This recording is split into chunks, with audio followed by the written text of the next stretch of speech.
Welcome back to the deep dive. Today we are skipping the theoretical entirely and diving straight into something intensely practical.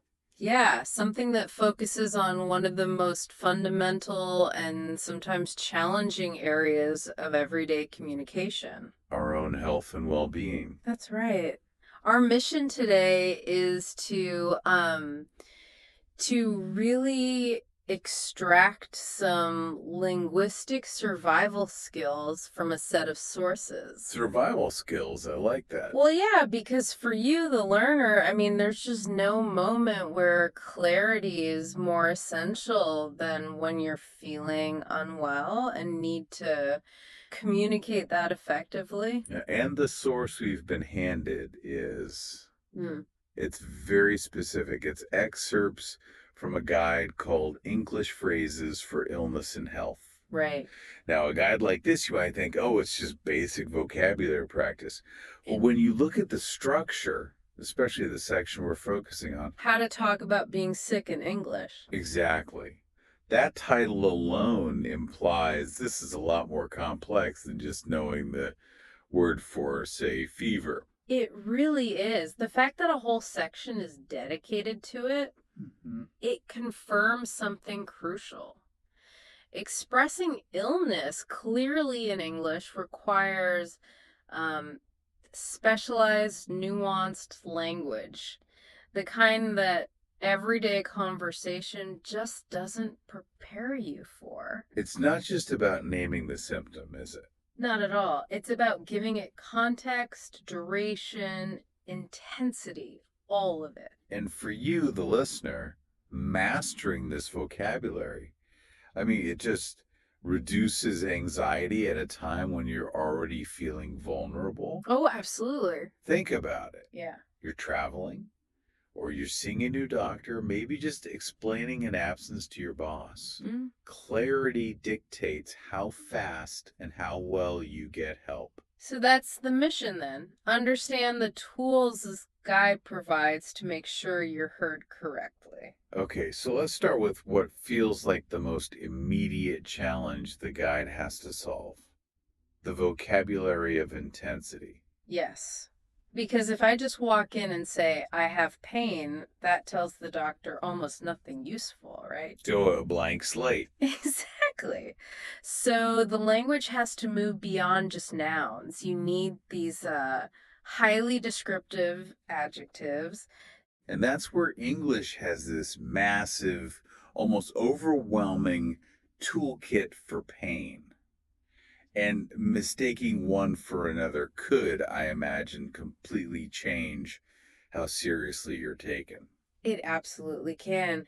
The guide must differentiate between something like a dull ache and a stabbing pain. The distinction there is huge, isn't it? Massive. A dull ache suggests something kind of widespread, maybe chronic, muscle fatigue, a tension headache. It implies a low immediate urgency. Right. But if you use words like stabbing or shooting or throbbing, you're painting a completely different picture. You're communicating something fundamentally different. So if the guide is doing its job well, it's not just a synonym list. No, it's offering clinical descriptions. Stabbing pain is sharp, it comes and goes, it's localized. That could mean something neurological, something serious. And throbbing almost always connects to inflammation, swelling, blood pressure, like a bad migraine or an abscessed tooth. You could feel the pulse and the pain. Precisely. So these words aren't interchangeable. Not at all. And if you go to an emergency room and say your chest pain is a dull ache, when what you're really feeling is a crushing pressure, The whole diagnostic path changes. completely. The source material here is essentially a linguistic safety net. That brings up a practical question, though. Is the difference between, say, a dull ache and a throbbing pain really so specific that a non-native speaker can grasp it without years of exposure? That's a great question. I suspect the guide focuses on the communicative function, and that means teaching words with a high inherent intensity. So less nuance and more impact. Kind of.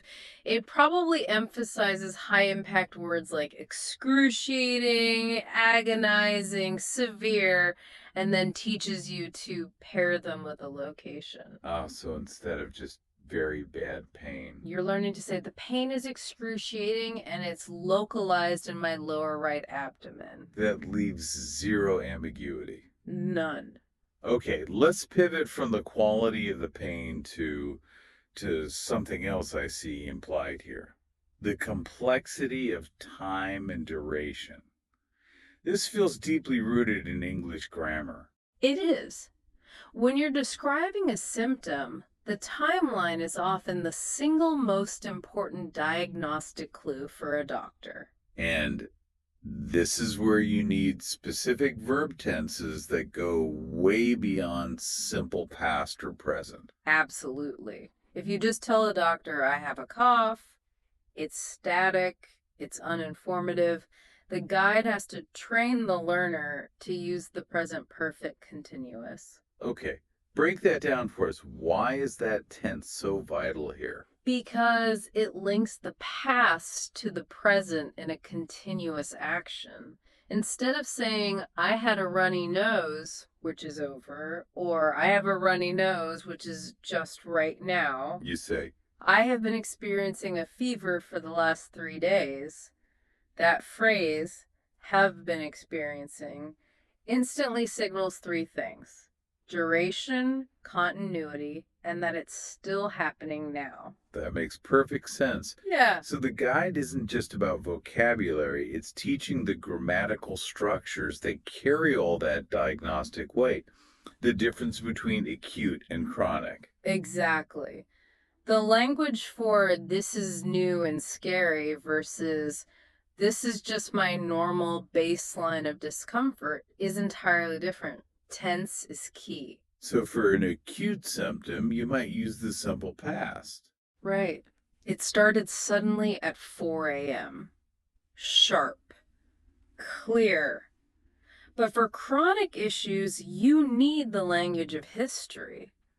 This is a recurring problem that I have been managing with this medication for 6 months. I can just feel the frustration of a learner trying to communicate a sudden, sharp symptom like an allergic reaction, Yeah. but only having the words for a continuous state. The urgency gets lost. It's lost in translation. And it leads to miscommunication or, best case, a really inefficient doctor's visit. So by focusing on verb tenses for duration, this guide is optimizing that consultation. It's making sure the critical information, the suddenness or the chronicity, is delivered first. Okay, this brings us to a third crucial area this guide must cover: managing register and audience. A huge one. We've been talking about the technical language you need for a doctor, but most of the time we talk about being sick, it's not with doctors. It's with friends, family, our boss. And that's a massive shift in language, in register. You're not going to tell your colleague, I'm experiencing an acute cephalalgia. No, you're just going to say, I've got a splitting headache. Or maybe I woke up feeling completely drained. Or that classic idiom, I'm feeling under the weather. A perfect example of why you need a guide like this. If you take that literally. You'd think I just forgot my umbrella. Right. And the guide has to provide phrases for different levels of formality, too. For an email to your supervisor, you need something professional.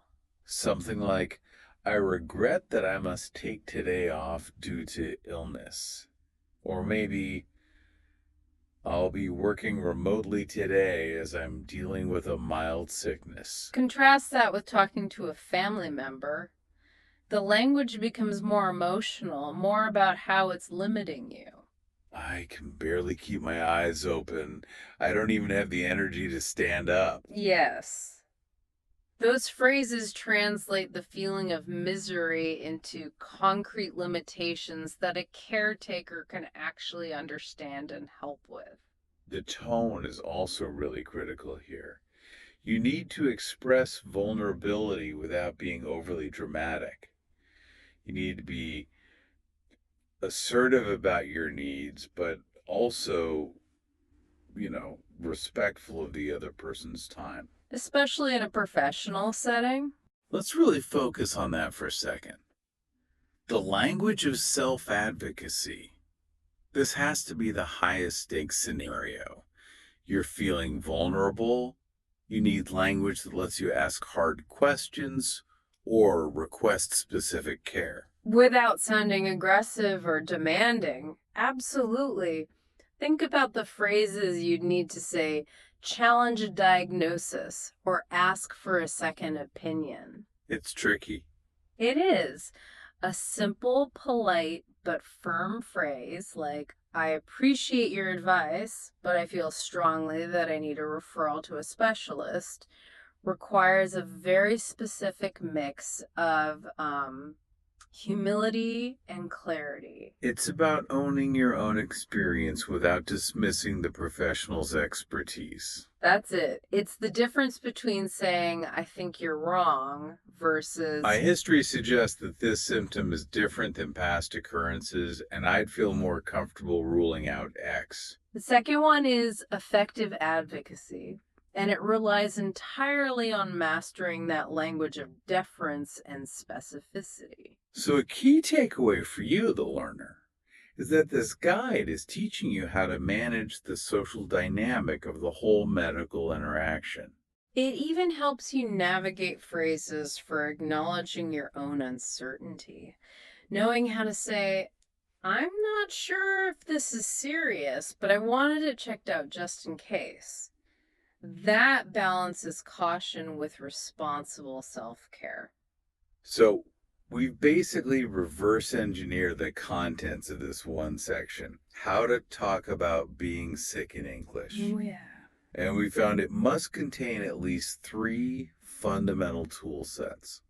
One, the vocabulary of intensity sharp versus dull.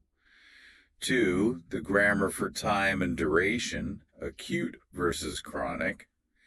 And three, register management for advocacy friend versus doctor.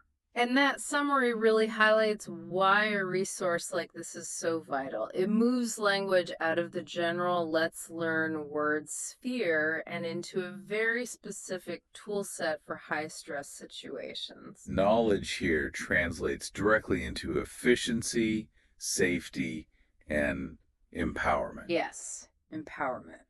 I'm just struck by how much linguistic scaffolding is needed for something as universal as pain. It really proves that communication isn't just about collecting words. It's about acquiring the right tools for the right emergency. The value of this guide is that it closes the gap between your subjective feeling and a clear verbal description. To make sure that when you're at your most vulnerable, your message is unambiguous and actionable. Well put. We've established the critical components of this verbal exchange, and we've seen the practical depth of this source. English phrases for illness and health. This deep dive really shows that the most useful knowledge is often in the most targeted resources. Absolutely. Knowledge is most valuable when it directly enhances communication in high stakes practical situations like talking about your health.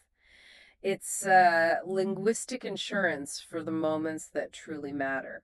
And on that note of high stakes communication, we can wrap up our analysis. We've talked about how crucial it is to use language that's assertive, clear, and right for the context when you're describing an illness. And building on that idea of self advocacy, consider this for yourself, the listener. If this guide teaches you how to ask for a referral, how to ask for a second opinion, what is the single most important word or phrase you need to master to ensure your self advocacy is instantly perceived as confident, credible, and professionally assertive in a medical setting? A great question to leave us with. That's the foundation we've laid today. The rest is for you to explore.